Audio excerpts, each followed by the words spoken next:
I'm going to show you guys how to quickly factory reset your Fire TV Cube. Now, hopefully you're doing either an Amazon trade-in or selling it to somebody and you're not having any issues with it, but let's go ahead. I'm going to show you how to do it with the remote and even actually without the remote. So let's go ahead and jump into the menu here. We're going to scroll all the way over to the settings tab. One more settings right here. Let's go ahead. We're going to go down, all the way to My Fire TV.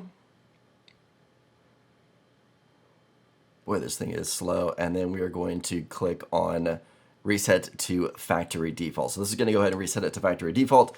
I need to put in my PIN here since I do have, it's going to ask me if I want to reset it to factory default. I'm going to cancel out of this because I'm going to show you how to do it if you don't have the remote. So let's back out of this right here.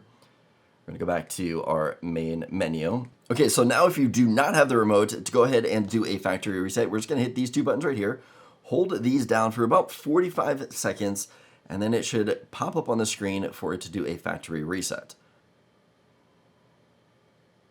All right, and there we go. So we have this popping up on the screen.